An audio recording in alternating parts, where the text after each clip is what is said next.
میرے پیارے اسلامی بھائیوں، یاد رہے کہ دنیا سے جانے والوں کو یاد رکھنا چاہیے۔ آہستہ آہستہ یہ رسم بھی ختم ہوتی جا رہی ہے، بات بھی کم ہوتی جا رہی ہے۔ آپ دیکھیں کہ کتنے لوگ ہیں جن کے ماں باپ چلے گئے ہیں اور وہ سوچیں کہ وہ کتنا انہیں یاد کرتے ہیں، اور جب یہ بے رخی یہ دنیا دیکھتے ہیں، یہ نئے رنگی یہ دنیا دیکھتے ہیں، لوگوں کا بھول جانا دیکھتے ہیں، تو مزید دل پر ایک چوٹ لگتی ہے کہ یار جب میں چلا جاؤں گا، جب ہم چلے جائیں گے، تھوڑے دن تک، تھوڑے مہینوں تک، ہو سکتا ہے 1 آدھ سال تک کوئی یاد کرے گا، اس کے بعد کسی کا کچھ رکتا نہیں ہے، دنیا چلتی رہتی ہے۔ وہ کہتے نا، ایک قبر پر ایک کتبہ لگا ہوا تھا، مجھے لگتا تھا میں اہم تھا اور یہی میرا وہم تھا۔ ہمیں لگتا ہے میں بہت اہم آدمی ہوں، میرے جانے سے بڑا فرق پڑ جائے گا، میں نہیں ہوں گا تو بہت لوگوں کو امپیکٹ کریٹ ہوگا۔ یہ بھول ہے ہماری۔ دنیا پہلے سے چل رہی ہے اور اب بھی چلتی رہے گی۔ اب تو اور بے رخی ہو گئی ہے۔ پہلے چلے لوگ ماں باپ کو، مرنے والوں کو بہت یاد کرتے تھے، جیسے جیسے دن گزرتے جا رہے ہیں لوگوں کے بس صرف گھر والے چونکہ وہ بہت کلوز ہوتے ہیں ان کو شاید یاد زیادہ رہتا ہے، باقی دوست احباب دنیا والے تھوڑے عرصے کے بعد سب کی اپنی زندگی ہے، سب کا اپنا معمول ہے۔ یہ ہم سب کو احساس دلاتا ہے کہ میں اور آپ بھی جائیں گے اور پھر شاید دنیا میں یاد کرنے والا کوئی نہیں ہوگا۔ لیکن ہم کچھ ایسا کر کے کیوں نہ جائیں کہ کوئی یاد کرے یا نہ کرے، کوئی ثواب پہنچائے یا نہ پہنچائے، میں خود ایسا کر کے جاؤں کہ مرنے کے بعد قیامت تک مجھے خود ہی قبر میں ثواب ملتا رہے۔ اصل عقل مندی یہ ہے، جو دوسروں کے آسرے پہ جیتے ہیں نا کہ میرے مرنے کے بعد بچے ایصال ثواب کریں گے تو دوست کریں گے، بھائی میں خود اپنی فکر خود نہیں کر رہا تو میرے مرنے کے بعد کون میری فکر کرے گا؟ ہم سب کی عمر سے چھوٹے لوگ دنیا سے جا چکے ہیں۔ کبھی قبرستان جا کر چیک کر لینا، آپ کو چھوٹی سی قبر بھی ملے گی۔ وہ چھوٹی قبر کیوں ہوتی ہے؟ وہ چھوٹا بچہ ہوتا ہے جو دنیا سے چلا گیا ہے۔ جوانوں کی قبر بھی ملے گی، بوڑھوں کی قبر بھی ملے گی۔ ہر ایج کا بندہ آپ کے جاننے والوں میں سے دنیا سے گیا ہوگا، مگر ہم ہیں کہ غفلت کا پردہ ہٹتا ہی نہیں ہے، خیال آتا ہی نہیں ہے کہ مجھے بھی مرنا ہے۔ شعر سارے بولتے ہیں کہ آگاہ اپنی موت سے کوئی بشر نہیں، سامان 100 برس کا ہے پل کی خبر نہیں، مگر ادراک نہیں ہے، زندگی کے معمولات میں فرق کوئی نہیں پڑتا۔ بندہ کہے نا یار کہ مجھے موت کی فکر ہو گئی ہے، اب میں تیاری کروں گا موت کی، مگر زبانی خرچ تو سارے ہی کرتے ہیں۔ کسی کی میت پہ جائیں تو ایسی بڑی بڑی باتیں لوگ کرتے ہیں، بھائی اللہ کی مرضی تھی، ہر کسی کو جانا ہے، اپنے کرنی کا پھل بھگتنا ہے۔ لیکن جو یہ کہہ رہا ہے کیا وہ اپنے آپ سے بھی کہتا ہے کہ تجھے بھی جانا ہے؟ تو نے تیاری کر لی جانے کی؟ آج بھی تو جا سکتا ہے۔ اے میرے پیارے اسلامی بھائی، آج میں چاہوں گا، یہ موضوع بھی لوگوں کو پسند نہیں آتا، مجھے اندازہ ہے یار کوئی تھوڑی سی اچھی اچھی باتیں کرو، ہم نعرے لگائیں، ہم جھومیں، اس موضوع پر زیادہ بات کرنا بھی لوگوں کو پسند نہیں ہے۔ عجیب کہانی ہے، ایسی حقیقت ہے موت، ایسی ریئلٹی ہے موت کہ جس سے انکار نہیں۔ دیکھیں ہمارے بہت سارے مذاہب سے اختلاف ہے، کچھ مذاہب ہیں جو نبی پاک کا معاذ اللہ انکار کرتے ہیں، کچھ قرآن کو نہیں مانتے، کچھ ایسے لوگ ہیں جو اللہ کو ہی نہیں مانتے۔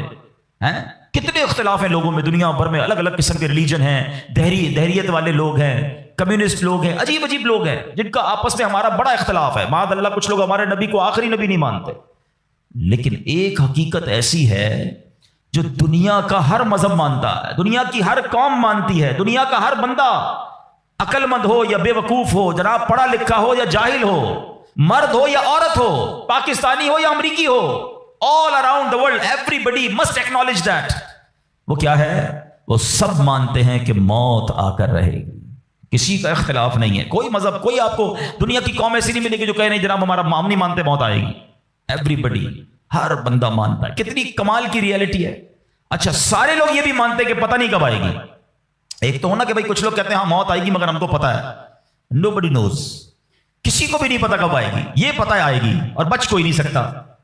یہ ایسی ریئلٹی ہے، مگر پھر بھی اس پر بات کرنے کے لیے کوئی تیار نہیں ہے۔ ذرا 4 دوست مل کر موت پہ بات کرے کہ یار کوئی اور بات کرو یار۔ کمال ہے، آپ نے اور میں نے 1 مہینے بعد لاہور جانا ہو، 2 مہینے بعد یورپ جانا ہو، کسی کو بھی جانا ہو، وہ ابھی سے باتیں شروع کر دیتے ہیں، یار کیسے جائیں گے، فلائٹ کیسی ہوگی، ٹرین کا ٹکٹ ملے گا کہ نہیں، وہاں جہاز، وہاں کرنسی کون سی چلے گی۔ اچھا صرف نیت کی ہے اور باتیں شروع، ڈسکشن شروع، مشورے شروع، جب تک جائیں گے نہیں روز باتیں کریں گے۔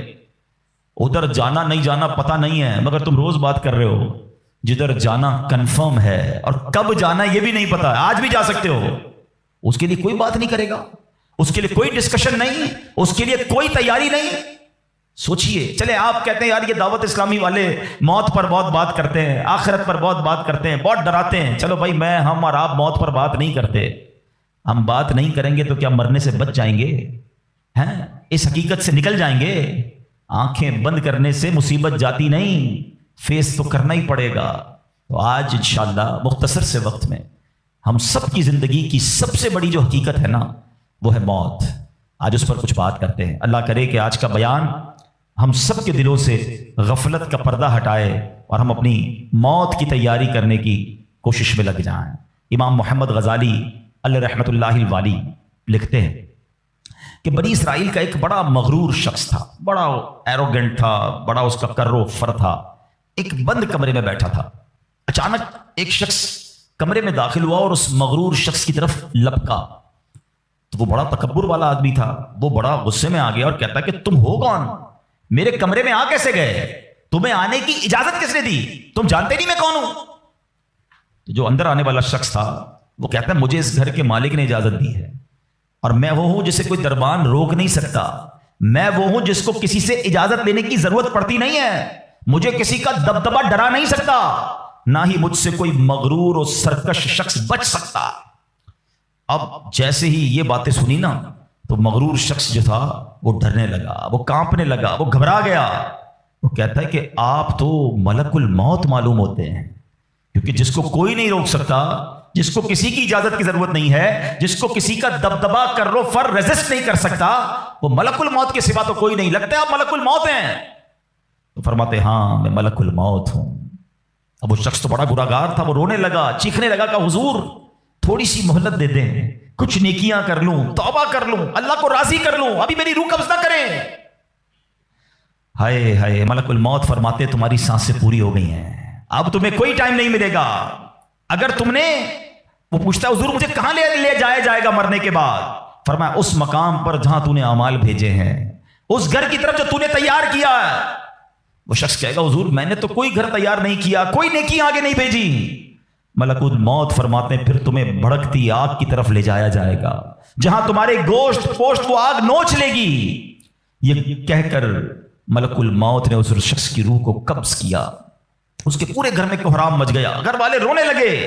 اے میرے پیارے اسلامی بھائیوں, یہ واقعہ ہم سب کو کیا سکھا رہا ہے کہ جب موت آنی ہے نا, جب وہ وقت آ جانا ہے تو پھر ایک منٹ بھی آگے پیچھے نہیں ہو سکے گا, کوئی اس کو ڈیلے نہیں کر سکے گا, بلکہ جس حالت میں ہوں گے نا اسی حالت میں روح قبض کر لی جائے گی.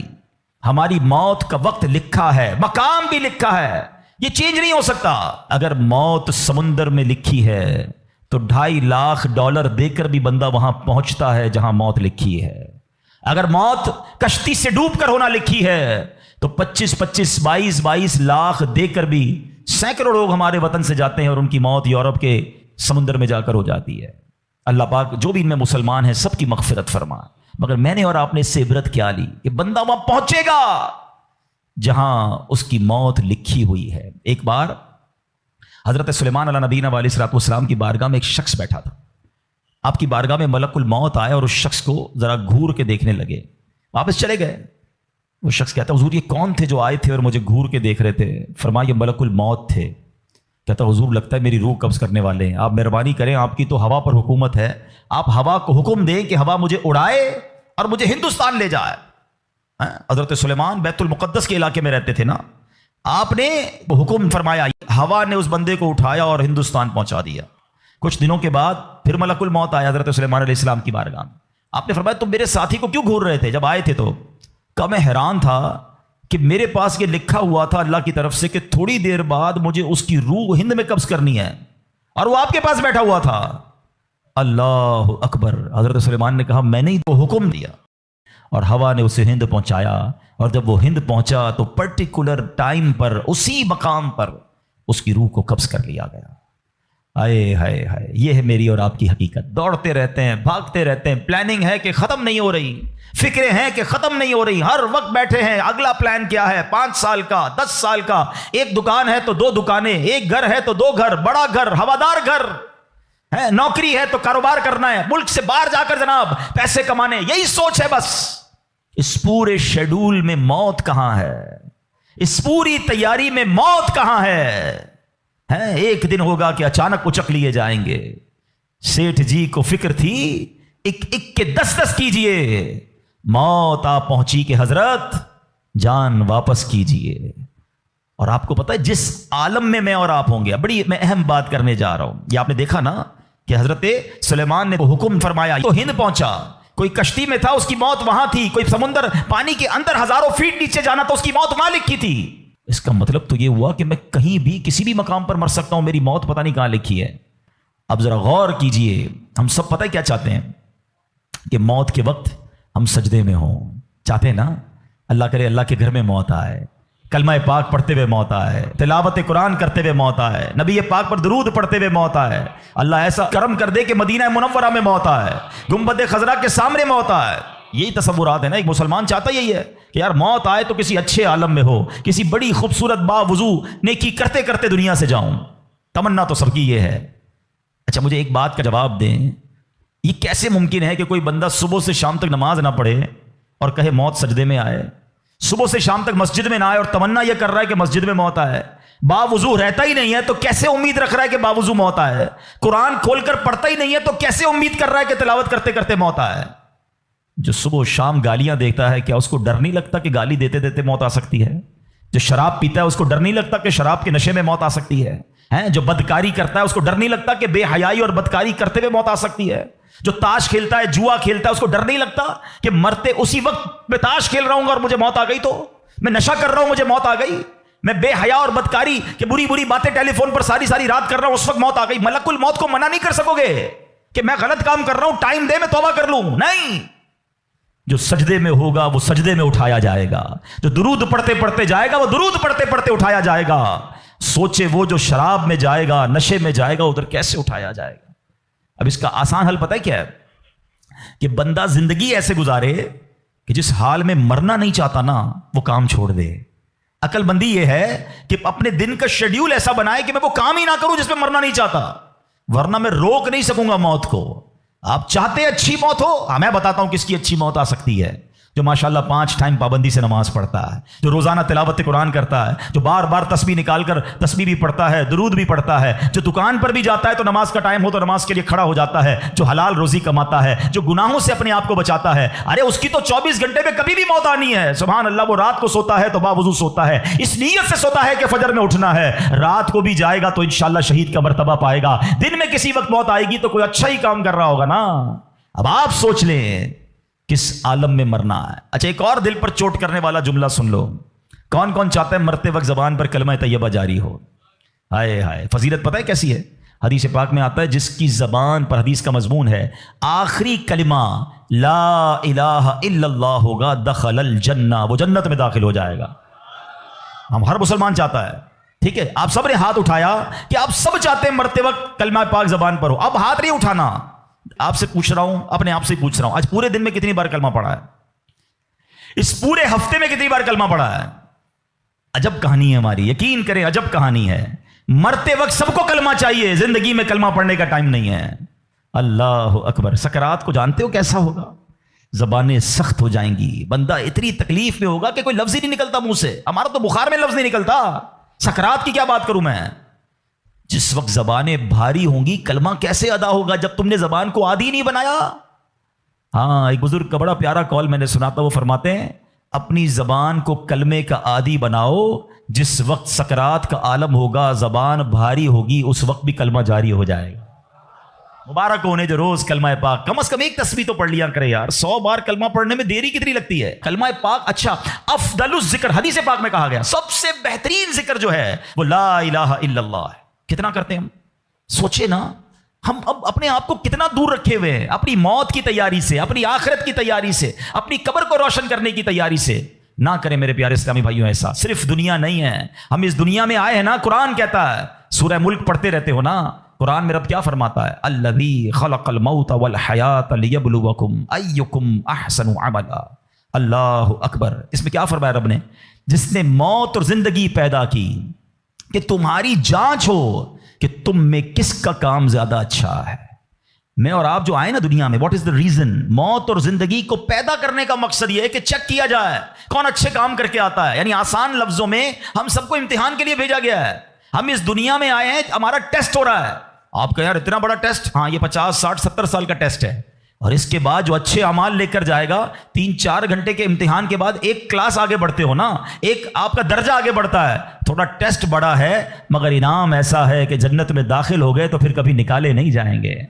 ہاں, قرآن کہتا ہے ہم فیہا خالدون, ہمیشہ ہمیشہ جنت میں رہیں گے. اگر جنت میں جانا ہے تو یہ ٹیسٹ پاس کرنا ہے.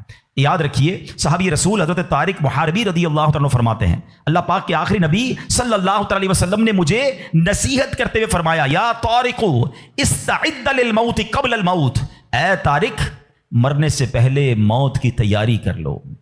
ہاں, یہ نبی پاک نے فرمایا. اچھا, میں ایک سوال کرنا چاہتا ہوں. اگر میں آج آپ سے ایک سوال کروں کہ ہم میں سے کسی کو پتہ چل جائے کہ کل کا دن آپ کی زندگی کا آخری دن ہے اور کل رات آپ دنیا سے چلے جائیں گے, ایک دن ہے آپ کے پاس, ایک مسلمان اس ایک دن کو کیسے گزارے گا؟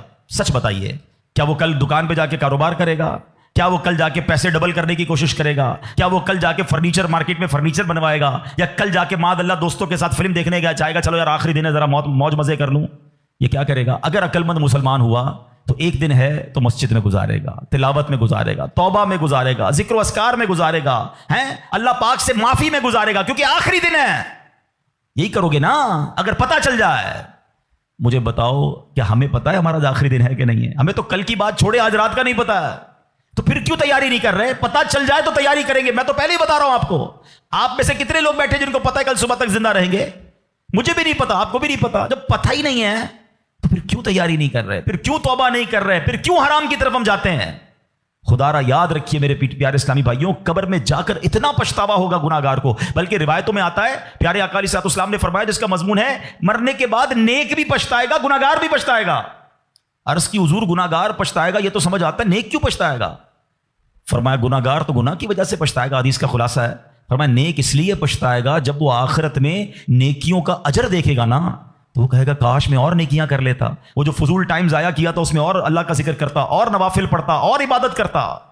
تو یقین جانیے میرے پیارے اسلامی بھائیوں, یہ زندگی, یہ جو ہماری سانسیں چل رہی ہیں نا, ابھی چانس ہے ہمارے پاس, جتنی نیکیاں کرنی ہے کر لیں.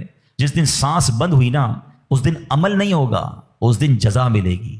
آج دار العمل ہے, today is the time of action and tomorrow is the time of accountability. اس دن صرف جزا ہوگی, یا تو آپ کو اللہ نہ کرے گناہوں کی وجہ سے کسی کو سزا ملے گی یا نیکیوں کا اجر ملے گا. آج وقت ہے نیکیاں کرنے کا. قبر میں اتارے جانے کے بعد کوئی چانس نہیں ہوگا. اچھا, آپ کو پتا جب قبر میں بندہ جاتا ہے, کسی کا بھی انتقال ہوتا ہے, تو گھر والے کیا کہتے ہیں, خاندان والے کیا کہتے ہیں؟ میت نے پیچھے کیا چھوڑا ہے؟ آپ کو پتا ہے فرشتے کیا کہتے ہیں؟ میت نے آگے کیا بھیجا ہے. اصل یہ بات سمجھ لیجئے گا, ہم نے آگے کیا بھیجا ہے. خوش نصیب ہیں وہ لوگ جو آگے بھیج کر تیاری کر رہے ہیں. وہ ایک واقعہ کئی بار بیانات میں آپ نے سنا ہوگا کہ ایک بادشاہ تھا اور اس نے اپنی سلطنت میں ایک بڑا عجیب سا مقابلہ کروایا. بادشاہ آدمی تھا, جو اس کے دماغ میں, اس نے کہا ذرا چیک کرو میری سلطنت میں سب سے بڑا بے وقوف کون ہے. سارے بے وقوفوں کو جمع کیا گیا, بے وقوفوں کا ٹیسٹ لیا گیا. وزیروں نے ایک بندے کو سلیکٹ کیا, کہ بادشاہ سلامت یہ بندہ سب سے بڑا بے وقوف, سب سے بڑا بے وقوف کا چیک کر لیا, کا چیک کر لیا. بادشاہ سلامت نے اپنی سونے کی ہیرے کی مالا اتاری اور اس کو پہنائی, کا تمہارا یہ انعام. وہ بے وقوف گھر چلا گیا خوشی خوشی. تھوڑے دنوں بعد اس بے وقوف کو پتا چلا کہ بادشاہ سلامت بہت بیمار ہے. تو جو بے وقوف آدمی تھا وہ کہتا ہے اچھا بادشاہ بیمار ہے, چلو چلتے ہیں بادشاہ سے مل کے آتے ہیں. بادشاہ سلامت کے پاس گیا, واقعی بہت بیمار تھا. کہا بادشاہ سلامت خیر تو ہے, کیا ہو گیا آپ کو؟ بادشاہ کہتا ہے بس اب تو لگتا ہے زندگی اینڈ پر ہے, اب کہیں اور دوسری دنیا میں جانے کا وقت آ گیا. تھا تو بے وقوف نا. کہتا ہے آپ کہیں اور جا رہے ہیں؟ کہاں میں یہ دنیا چھوڑ کر دوسری دنیا میں جا رہا ہوں. تو کہا اب میں دیکھ رہا ہوں آپ کا بہت بڑا گھر ہے, زبردست بیڈ رومز ہیں, آپ جدھر جا رہے ہیں ادھر گھر بنا لیا؟ تو بادشاہ کہتا ہے ادھر تو میں نے کوئی جھوپڑی بھی نہیں بنائی ہے. اچھا بادشاہ سلامت آپ کے پاس تو کتنا سونا, کتنے ہیرے, آپ نے مجھے بھی تحفہ دیا, ادھر پیسے بھجوا دیے جہاں آپ جا رہے ہیں. تو کہتا ہے میرے پاس تو وہ پھوٹی کوڑی بھی نہیں ہے. کہ بادشاہ سلامت میں دیکھ رہا ہوں آپ کے خاندان, آپ کے گھر کے باہر خادم, خادمائیں, کنیزیں, غلام, بہت سارا اسٹاف ہے آپ کا, جدھر جا رہے ادھر خادم بھجوایا آپ نے؟ بادشاہ کہتا ہے ادھر میرا کوئی خادم نہیں بھجوایا میں نے. وہ بیوقوف پتہ کیا کرتا ہے, اپنی مالا اتارتا ہے اور بادشاہ کے گلے میں ڈالتا ہے. کہتا ہے بادشاہ سلامت پر مجھ سے بڑے بے وقوف تو آپ ہوئے نا. آپ کو پتا ہے کہ آپ کے کہیں اور جا رہے ہیں, نہ گھر بنایا, نہ پیسے بھجوائے, نہ خادم بھجوائے, تو مجھ سے بڑے بے وقوف تو آپ ہوئے نا. یہ ہے تو بظاہر واقعہ, مگر یہ ہم سب کے لیے لیسن نہیں ہے. آپ سے اور مجھ سے کوئی پوچھتا ہے گھر کہاں ہے, کوئی کہتا ہے رنچوڑ لائن میں, کوئی کہتا ہے گارڈن میں, کوئی کہتا ہے کلفٹن میں. جنت میں گھر ہے کہ نہیں؟ ادھر گھر بنایا کہ نہیں بنایا؟ ادھر کدھر رہو گے؟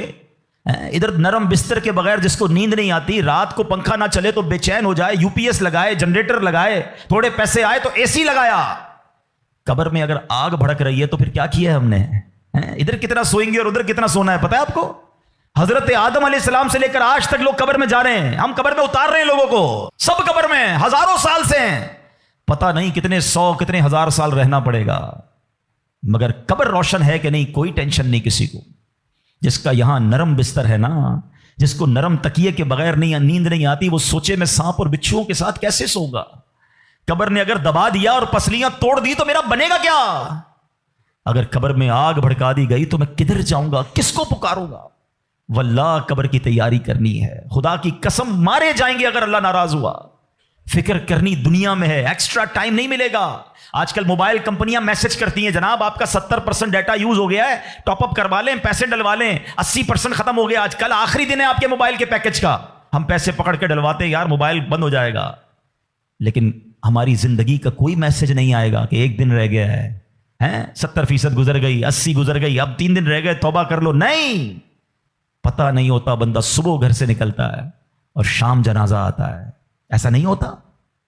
خدارا آج کے اس اجتماع کو غنیمت جانیے, غفلت سے باہر آئیے, اپنی بری عادتوں سے ہم توبہ کریں. آپ کو پتہ ہے یہ ہمارے پاس قاصد بھیجے جاتے ہیں, موت کے بھی قاصد ہوتے ہیں. ایک بزرگ کے بارے میں آتا ہے کہ انہوں نے اپنے گھر میں قبر کھدوائی ہوئی تھی. اللہ والے دیکھو کیسے یاد کرتے تھے موت کو, روز قبر کو دیکھتے تھے, قبر میں جا کے لیٹتے تھے. تو ایک وقت آیا اور انہوں نے کہا ٹھیک ہے اب قبر کو بند کر دو, مجھے ضرورت نہیں ہے. تو لوگوں نے کہا کیوں کہہ رہے ہیں ایسا؟ تو انہوں نے فرمایا کہ میں قبر کا یہ تابوت اس لیے رکھا ہوا تھا کہ میں دیکھتا تھا تو مجھے آخرت یاد آتی تھی. اب میری داڑھی میں سفید بال آ گیا ہے, اب یہ سفید بال مجھے موت کی یاد دلاتا رہے گا. آپ کو پتہ ہے اس بالوں کو سفید ہو جانا, آنکھوں کا کمزور ہو جانا, صحت کا ڈھل جانا, کمر کا جھک جانا, اعضاء میں کمزوری آ جانا, یہ سارے موت کے قاصد ہیں. یہ موت آنے سے پہلے پیغام آ رہا ہے تمہارے پاس کہ ڈھل رہے ہو, تیاری کر لو, اب تو تیاری کر لو.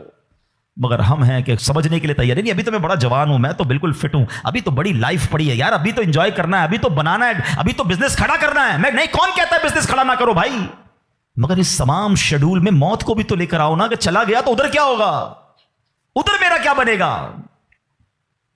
ایک حدیث پاک ہے, حدیث پاک کا مضمون ہے کہ مرنے کے بعد بک آف ڈیڈ, اعمال کلوز ہو جائے گا, ٹھیک ہے, سوائے 3 چیزوں کے. اب آج یہ پلان کرنا ہے, آج اگر بیٹھے ہو نا تو کوئی پلاننگ لے کے جاؤ. آقا فرماتے مرنے کے بعد اعمال بند سوائے 3 چیزوں کے. فرمایا نمبر 1, انسان کوئی ایسا علم چھوڑ کر جائے کہ اس کے بعد اس علم سے فائدہ اٹھایا جائے. سبحان اللہ, علماء دیکھیں کیا کمال کی شخصیات ہیں, طالب علم چھوڑ کے جاتے ہیں, اپنی کتابیں بھی چھوڑ کے جاتے ہیں, بخاری شریف, ترمذی شریف, نسائی شریف, ہدایہ شریف, اور آئے تو جناب اعلیٰ حضرت امام اہل سنت کے فتاوی رضویہ, بہار شریعت صدر الشریعہ کی کتابیں سینکڑوں سال سے لوگ پڑھ رہے ہیں. وہ بزرگ چلے گئے دنیا سے. سبحان اللہ, ہر کتاب چھپ رہی ہے, تفسیر چھپ رہی ہے, حدیثوں کی کتابیں چھپ رہی ہیں, اور علماء کو ثواب مل رہا ہے. یہ پہلا آپشن تھا. غور سے میری بات سنیے گا, شاید جتنے یہاں بیٹھے نا ہم, اس پہلے آپشن میں ہمارا حصہ نہ ہونے کے برابر ہے. 3 میں سے 1 تو چلا گیا ہمارے ہاتھ سے. میں اس کا حل بتاتا ہوں کہ ہم پہلے آپشن میں کیا کر سکتے ہیں, وہ بعد میں بتاتا ہوں. اب آ جائیں دوسرا آپشن, مرنے کے بعد مجھے ثواب کنٹینیو کیسے مل سکتا ہے. آقا علیہ الصلوۃ والسلام نے فرمایا نیک اولاد, جو کہ مرنے کے بعد اپنے والدین کے لیے دعا کرے, ان کے لیے نیکی پہنچانے کا اگر وہ انتظام کرنے والی ہے تو فرمایا یہ اولاد کی وجہ سے اسے قبر میں ثواب ملتا رہے گا. اور تیسرا آپشن میرے آقا نے فرمایا صدقہ جاریہ, کہ بندہ اپنے ہاتھوں سے کوئی ایسا کام کر جائے کہ قیامت تک جو ہے اس صدقے کی وجہ سے اسے نیکیاں ملتی رہیں. اب ان تینوں آپشن میں ہم کیا کر رہے ہیں, اب یہ سوچنا ہے. میں آپ کو مشورہ دیتا ہوں. پہلا آپشن کیا ہے, علم دین. ہم میں سے بہت سارے علماء بن نہیں سکے, مگر اپنے گھر میں ایک عالم تو بنا سکتے ہیں نا. دعوت اسلامی الحمدللہ جامعۃ المدینہ بناتی ہے, دنیا بھر میں بناتی ہے. آپ عالم بنیں یا اپنے بچوں کو عالم بنائیں. آپ کو لگتا ہے یہ بھی نہیں ہو پا رہا, تو کم از کم میرا حصہ ہونا چاہیے, علم دین سے بھی مجھے ثواب ملنا چاہیے. تو پھر عالم دین کی خدمت گار بن جائیں آپ. اس طرح کے مدارس, جامعات جو دعوت اسلامی بنا رہی ہے, بنانے میں یا اس کو چلانے میں اپنا حصہ ملائیں, تاکہ یہ جو دین کا کام کریں گے مجھے وہاں سے بھی مرنے کے بعد ثواب ملتا رہے. پہلا آپشن. دوسرا, نیک اولاد. یہ آج کے دور میں ہے بڑا مشکل, لیکن اپنی اولاد کو ہمیں نیک بنانا ہے, کیونکہ یہ مرنے کے بعد میرے لیے یہی